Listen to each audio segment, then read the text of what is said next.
तो 5 राज्यों में विधानसभा चुनाव के लिए वोटिंग जारी है। अब लगभग 4.5 घंटे हो चुके हैं वोटिंग की प्रक्रिया शुरू हुए। तमिलनाडु, केरल, पुडुचेरी सभी की सभी सीटों पर आज एक ही चरण में मतदान हो रहा है, जबकि असम में तीसरे और आखिरी चरण का मतदान है। पश्चिम बंगाल में तीसरे दौर का मतदान है। अभी 5 दौर और वोटिंग होनी बाकी है। 5 चरण मतदान होना अभी बाकी है। 31 सीटों पर पश्चिम बंगाल में भी वोट डाले जा रहे हैं और अब यह आंकड़ा जो वोटिंग परसेंटेज है पश्चिम बंगाल में लगभग 40% अब छूता हुआ दिखेगा। यह हम आधे घंटे पहले का आंकड़ा आपको दिखा रहे हैं। 35% मतदान अब लगभग 40 पार कर चुका होगा। वहां पर मतदान प्रतिशत, मत प्रतिशत जो है केरल में भी अच्छा खासा मतदान होता दिख रहा है। 30 से ऊपर आंकड़ा हो गया है, जबकि असम में पश्चिम बंगाल के मुकाबले थोड़ा सुस्त मतदान है। वहां 29% मतदान हुआ है। मेरे सहयोगी वरुण सिन्हा मेरे साथ लगातार जुड़े हुए हैं, हावड़ा में मौजूद हैं। और वरुण, ब्रेक में जाने से पहले हम एम फैक्टर, महिला फैक्टर की बात कर रहे थे। मुसलमान फैक्टर की तो बड़ी बात हुई है, लेकिन 50% महिलाएं हैं। और महिलाओं में देखिए, यहां पर पश्चिम बंगाल में महिला मुख्यमंत्री हैं, पर 10 साल से मुख्यमंत्री हैं। क्या वो एक एंटी इनकम्बेंसी भी आप देख रहे हैं महिलाओं में भी, कि उम्मीदें बढ़ती हैं जैसे जैसे साल बीतते हैं? और अगर हम नरेंद्र मोदी की, प्रधानमंत्री मोदी की बात करें, महिलाओं में उनकी भी जबरदस्त ट्रैक्शन है। तो मोदी बनाम ममता जो ये लड़ाई है, उसमें ये एम फैक्टर जो है, महिला फैक्टर, किस और रुझान ज्यादा दिख रहा है आपको?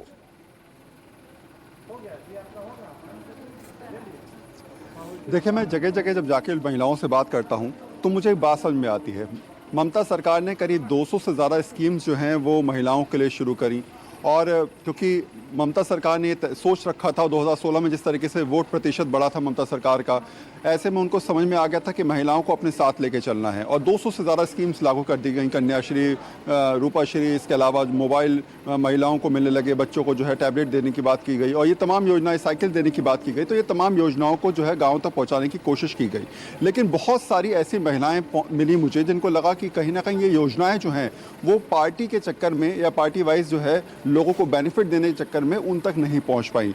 पहली बात। दूसरी बात, एंटी इनकम्बेंसी भी आप मान सकते हैं। बहुत ज़्यादा जुड़ाव किसी से एक लिमिट पीरियड तक रह सकता है। 10 साल तक महिलाएं ममता के साथ रही, लेकिन अब मुझे लग रहा है कि थोड़ा बहुत जो है इस वोट पे सेंध जो है वो बीजेपी ने लगा दी है, और वो हो सकता है कि डिवाइड वाला आपको स्थिति नज़र भी आए। तीसरी बात जो इंपॉर्टेंट फैक्टर निकल के आता है कि ममता ने इस बार, जब उनको लगा कि कहीं ना कहीं महिलाएं उनसे दूर जा रही हैं, तो बंगाल की बेटी का स्लोगन जो है वो आम जनता के बीच उतारा। जहाँ भी आप टीएमसी के पोस्टर्स देखेंगे, बैनर देखेंगे या फिर रैली देखेंगे, तो बंगाल की बेटी आ गई हैं, बंगाल की बेटी के पोस्टर लगे होंगे। तो इस बार ममता ने अपने आप को ज़मीन पर इस तरीके से प्रोजेक्ट किया है कि आप किसी बाहरी को नहीं, आपकी अपनी बेटी, आपकी अपनी जो सीएम है, उसको आप जो है फिर से आगे करिए। तो ये बेटी का शब्द है कहीं ना कहीं महिलाओं को अपने साथ जोड़ने का जो है वो इसी स्ट्रैटेजी के तहत मुझे लगता है कि ममता बनर्जी ने इस बार रखा है। जी। तो जूही विश्वास, जो मेरे सहयोगी कह रहे हैं, इमोशनल अपील पर काफी कुछ दारोमदार है। इमोशनल अपील कर रही है महिलाओं को। जी, इमोशनल अपील तो देखिए, इमोशनली तो दीदी सबके साथ जुड़ी हुई है। बंगाल में हर घर की महिला के साथ, माँ के साथ, बेटी के साथ जुड़ी हुई है, तो दीदी अपील कर सकती है। लेकिन जो काम हुआ है 10 साल में महिला के लिए, एक तरह से अगर बोलेंगे, इतना सारा काम पिछले 34 वर्ष में नहीं हुआ है कभी। नहीं, योजनाओं की घोषणा की गई है, जो वरुण कह रहे हैं जूही, योजनाओं की घोषणाएं तो की गई हैं, लेकिन जमीन पर नहीं उतर पाई। आपके कार्यकर्ता, आपके विधायक कहीं ना कहीं बीच में रोड़ा बन गए। योजना सभी को मिले हैं। अगर वरुण जी को पता नहीं है तो उनको पूछना चाहिए घर घर में जाके।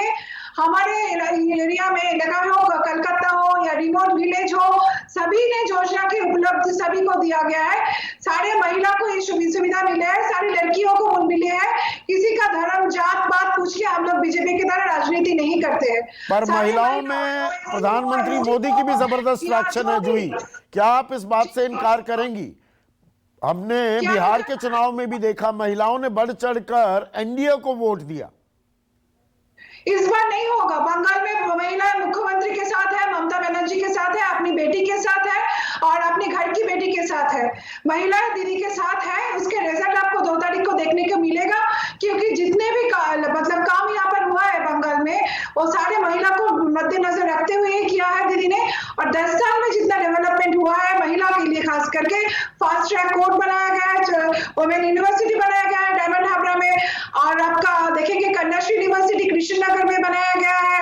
अगर आप देखेंगे तो हमारे जितने भी स्कूल्स है, सब स्कूल में अभी गर्ल्स टॉयलेट है। तो जितने चलिए भी ये बातें तो वो गिनवा ही रहे हैं। शतरूपा, आप हॉस्पिटल इत्तेफाक नहीं रख रही हैं, उसमें भी बहुत क्या बड़ा बंगाल की मतलब बेटी क्या की है? इमोशनल अपील काम करेगी या मोदी का महिलाओं में जादू काम आएगा? मैं सीधी सादी आपको बता दूं कि ये मोदी जी का मैजिक ही काम करेगा, क्योंकि बंगाल का बेटी बोल के जो चिल्ला रहा है व्हील चेयर से, और अभी आपके गेस्ट जूही जो चिल्ला रहा है, ये अंदर मैंने गांव तक या मिट्टी तक गया नहीं, क्योंकि मिट्टी का लोग पता है, उन लोगों को पता है कि ये अगर जो सीरीज जो ये योजनाएं जो लिस्ट कर रहा है, अभी जो बोल रहा है, गिना रहा है, ये सिर्फ तृणमूल का कार्यकर्ता, तृणमूल का नहीं, आपको मौका दूंगा मैं।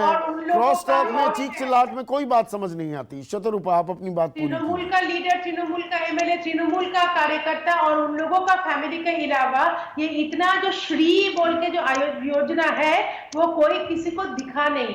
वो ये लोग चिल्लाएगा पर बढ़ चढ़कर महिलाएं हिस्सा ले रही हैं। शतरूपा, ये नाराजगी का इजहार करने के लिए कि ममता को समर्थन देने के लिए लंबी लंबी कतारें दिख रही हैं महिलाओं की? नहीं, ये समर्थन नहीं होगा। आप देखिएगा 2 मई पर, क्योंकि एक ये कह रही है कि ये बंगाल की बेटी है, और जो 100 बंगाल की बेटी को मोलेस्टेशन और रेप, और मैंने खास करके हाल ही में जो 84 साल का जो बुरी औरत जो गोविंदा बंगाल की बेटी थी, इतना मारा चिल्लाएगा तो आपको जूही, एक सेकेंड, देखिए आपको दूंगा ना मौका। जूही, नहीं जूही, पहले शतरूपा।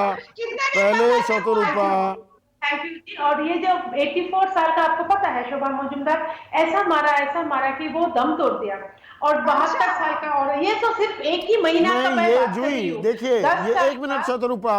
जूही, जो ये बुजुर्ग महिला के साथ मार पिटाई की जिसमें उनकी मौत हो गई, ये आपका जो महिलाओं के सम्मान की, महिलाओं की योजनाओं की बात करती है, उसका पर्दाफाश करती है क्या? झूठ है जी, ये सरासर झूठ है। उनका पोता खुद वीडियो बना के सबको ये सच और झूठ का, सच का और झूठ का ना खिलाफा ये लोग ही करते हैं। सब यही लोग ही बोलते हैं, यही लोग ही करते हैं। एक मिनट मैं कुछ बोलूं? मुझे और थोड़ा बोलना था। शतरूपा, पहले उनको बोलने दीजिए। जूही, क्या उस बुजुर्ग महिला की मौत नहीं हुई? जी, ये डोमेस्टिक वायलेंस का केस है। अगर ये पॉलिटिकल मर्डर होता तो उनका फैमिली को पोस्टमार्टम करना चाहिए था। पोस्टमार्टम करके अगर इंजरी सामने आता तो सबको बोलना चाहिए था कि ये पॉलिटिकल केस है, लेकिन ये डोमेस्टिक वायलेंस का केस है। उनके खुद के पोते वीडियो करके सोशल मीडिया में सबको बताया कि ये पॉलिटिकल केस नहीं है। अगर आपको जानकारी नहीं है तो आपको जानकारी के लिए शतरूपा, रिस्पॉन्ड कीजिए, उसके बाद मैं अपने रिपोर्टर से जमीनी हकीकत क्या है उनसे लूंगा ना मैं अभी कमेंट। ये लोग सिर्फ ये आपको जो रिसेंट जो घटना है शोभा मजुमदार का, और एक घटना मैं आपको बोलूं, ये पंचायत इलेक्शन में आप लोगों को पता है कि एकदम मैंने पूरा का पूरा ढाल निकल गया था, एक भी नॉमिनेशन तक करने नहीं दिया। ऐसा एक कार्यकर्ता जो नॉमिनेशन करने गया, उसका चाची प्रेग्नेंट था, उसको जो बलात्कार किया, पंचायत चुनाव हो चुके, वो काफी पुरानी बात हो गई। लेकिन वरुण सिन्हा, एक सेकेंड, वरुण सिन्हा, हो रहा है, हो गया। वरुण सिन्हा को रखिए स्क्रीन पर, पीसीआर, और वरुण सिन्हा को स्क्रीन पर लाइए। इतनी क्रॉस टॉक से कोई फायदा नहीं होता, दर्शक को कुछ समझ नहीं आता। वरुण, जो ये चार्जेस, काउंटर चार्जेस हैं महिलाओं को लेकर, 84 साल की महिला की मौत पर भी जितना बवाल हुआ है, वो जमीन पर भी उतरता दिखा है क्या? उसके चलते भी महिलाएं अपना मन बना रही हैं?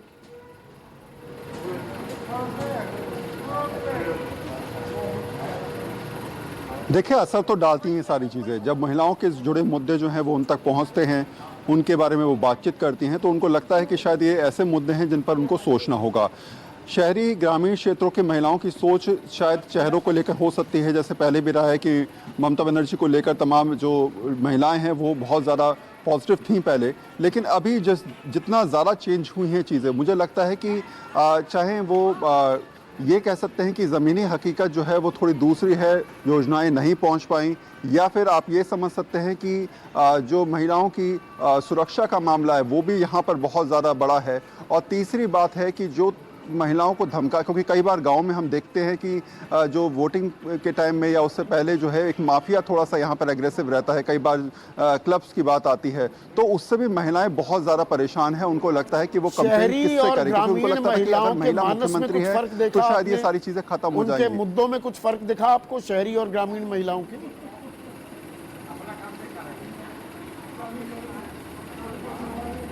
देखिए, फ़र्क मुझे इतना दिखा, ग्रामीण में आपको गरीबी ज़्यादा दिखी, तो उनको लगता है रोज़गार सबसे इम्पॉर्टेंट पार्ट है, उनको इस तरीके से सेटल किया जाए कि सरकारी योजनाएं उन तक पहुंचे, क्योंकि सबसे ज़्यादा ज़मीनी ज़रूरतें महसूस करती हैं ग्राम की महिलाएं। उनको कन्याश्री भी चाहिए, रूपाश्री चाहिए, केंद्र सरकार की योजनाएं भी चाहिए, और उन तक पहुंचाने की जिम्मेदारी जो है राज्य सरकार की है, जिसकी भी प्रशासन की बनती है, वो होनी ज़रूरी है। इसलिए उनको लगता है जो भी हालात बन रहे हैं उसमें वो योजनाएँ जो नहीं मिल पा रही हैं उसमें वो अपने आप को कहीं ना कहीं असंतोष पाती हैं। शहरी क्षेत्रों में मुझे लगता है कि यहाँ पर विकास के मुद्दे या फिर जो बुनियादी मुद्दे बन जाते हैं, जैसे राष्ट्रवाद का मुद्दा, हिंदी बंगाली, इस प्रकार की चीज़ें, या फिर महिला शक्ति, ये तमाम चीज़ें ऐसी हैं जिस पर महिलाएं सोचती हैं, क्योंकि मुझे लगता है कि उनकी लिटरेसी पॉलिसी और वो कहीं ना कहीं इतनी पढ़ी लिखी हैं कि उनको पता है कि इन मुद्दों के तहत भी वोट पड़ता है। तो ग्रामीण और शहरी छोटा सा जवाब चाहूंगा वरुण, एक और बड़ी खबर आ रही है दिल्ली से, सोचना, एक छोटा सा आपसे जवाब चाहूंगा। अगर हम एज प्रोफाइलिंग करें, जो युवा फर्स्ट टाइम वोटर्स हैं, महिलाएं जो मिडिल एजड हैं, बुजुर्ग महिलाएं, उनके भी मुद्दों में कुछ फर्क दिखा आपको?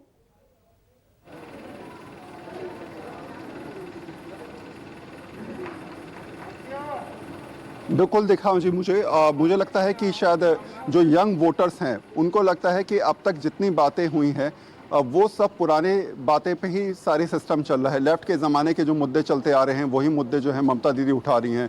इसलिए अगर कोई और बनता है तो शायद वो उन नए मुद्दों के साथ डील कर पाएगा।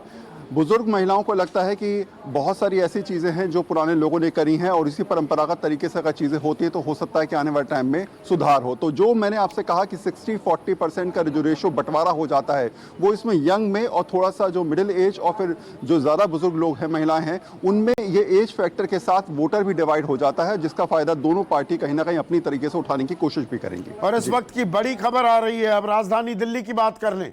थोड़ा सा हम चुनाव से हट रहे हैं और कोरोना संक्रमण जो लगातार फैलता जा रहा है, भयावह होती जा रही है, तस्वीर लाख के करीब का आंकड़ा भी छूता हुआ दिखाई दिया है।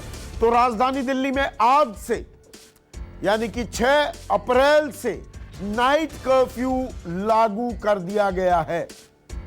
आज से नाइट कर्फ्यू रात 10 बजे से सुबह 5 बजे तक नाइट कर्फ्यू रहेगा। ये 30 अप्रैल तक लागू रहेगा, यानी कि अगले 24 दिन के लिए दिल्ली में नाइट कर्फ्यू होगा।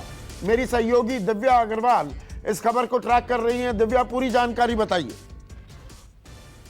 जी देखिए संदीप, जिस तरह से दिल्ली में लगातार कोरोना के मामले बढ़ रहे हैं और भीड़ को नियंत्रण करना जो है वो प्रशासन और सरकार के हाथों से बाहर होता जा रहा है, ऐसे में ये फैसला लेना बेहद जरूरी था। और इसीलिए आज दिल्ली सरकार ने ये बड़ा फैसला लिया है कि रात 10 बजे से सुबह 5 बजे तक तत्काल प्रभाव से, यानी आज रात से ही ये नाइट कर्फ्यू जो है वो लागू हो जाएगा और 30 अप्रैल तक ये लागू रहेगा। 3548 केस कल राजधानी दिल्ली में आए हैं कोरोना के। लगातार पिछले एक हफ्ते में 70 से 80% कोरोना के मामले बढ़े हैं। और जिस तरह से न्यूज़ 24 लगातार ये रिपोर्टिंग कर रहा है कि बाजारों में देख लीजिए, सड़कों पर देख लीजिए, कहीं पर भी जो है वो नियंत्रण भीड़ को नहीं किया जा रहा है। फेस मास्क और कोरोना प्रोटोकॉल को लोग फॉलो नहीं कर रहे हैं। ऐसे में तो ठीक है, इसीलिए ये फैसला लिया गया। अब इस फैसले की थोड़ी डिटेलिंग समझाइए दिव्या। नाइट कर्फ्यू का मतलब ये हुआ 10 बजे के बाद अब जो होटल्स, रेस्टोरेंट खुले होते थे, दुकानें खुली होती थी, सब बंद। 10 बजे डेडलाइन हो गई। बिल्कुल बिल्कुल, जो तमाम होटल्स रेस्टोरेंट हैं उन पर पाबंदी लग जाएगी। 10 बजे तक सबको पूरी तरीके से बंद करना होगा और ये तत्काल प्रभाव से, यानी आज रात से ही ये लागू होगा। लेकिन इसके बाद यहाँ पर ये भी बताना चाहूंगी कि दिल्ली सरकार लगातार मीटिंग्स ले रही है और हो सकता है आगे आने वाले 24 घंटों में कुछ और भी ऐसे कदम उठाए जाएं जो कि कोरोना से बचाव कर सके। जैसे कि जो स्कूल्स हैं, 9वीं क्लास के बाद के स्कूल्स अभी भी दिल्ली में खुले हुए हैं और जिस तरह से कल एक मामला सामने आया था दिल्ली के राजेंद्र नगर में कि स्कूल में 14 बच्चे कोरोना पॉजिटिव थे, हो सकता है उस पर भी लगाम लगाई जा सके। यानी अगले उस पर भी और बड़े फैसले भी हो सकते हैं, आप ये कह रही हैं। और नाइट कर्फ्यू का ये मतलब हुआ दिल्ली की सड़कों पर, अगर मैं नोएडा में हूं, जैसा मैं दिल्ली जा रहा हूं, तो 10 बजे के बाद मुझे इजाजत नहीं मिलेगी? जी बिल्कुल बिल्कुल, अब इस लिहाज से जो है इजाजत नहीं मिलेगी। पहले से ही प्लानिंग करनी होगी कि 10 बजे से पहले पहुंच सके, क्योंकि पूरी तरीके से अब नाइट कर्फ्यू होगा और इसको आज से ही अमली जामा पहनाया जाएगा। आज रात से ही जो पुलिस है वो जगह जगह तैनात रहेगी, साथ ही साथ जो वॉलंटियर्स हैं वो भी रहेंगे देखने के लिए कि कोई भी इसका उल्लंघन ना करे और अगर जो इसका उल्लंघन करता पाया गया उसको फाइन भी किया जाएगा। यानी कि तत्काल तो बड़ी खबर आ रही है, दिव्या अग्रवाल मेरी सहयोगी ये खबर देते हुए, राजधानी दिल्ली में आज रात से तत्काल प्रभाव से नाइट कर्फ्यू लगा दिया गया है। रात 10 बजे से सुबह 5 बजे दिल्ली पूरी तरह से बंद हो जाएगी और ये 30 अप्रैल तक ये नाइट कर्फ्यू रहेगा। हालांकि इसमें अपने आप में सवाल है कि रात को ही कोरोना निकलता है क्या, दिन के बारे में क्या? दिन में अभी भी ऐसे ही खुला खेल फरूखाबादी होगा या वहां पर भी और कड़ाई और एहतियात बरतने की जरूरत है? मेरे साथ अभी के लिए बस इतना ही। नमस्कार।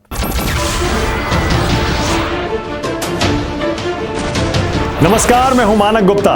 अगर आपको हमारा ये वीडियो पसंद आया हो तो इसे लाइक और शेयर जरूर करें और हां, हमें सब्सक्राइब और फॉलो करना ना भूलें ताकि आप देश और दुनिया की कोई खबर मिस ना करें। तो जुड़े रहिए हमारे साथ और देखते रहिए न्यूज़ 24।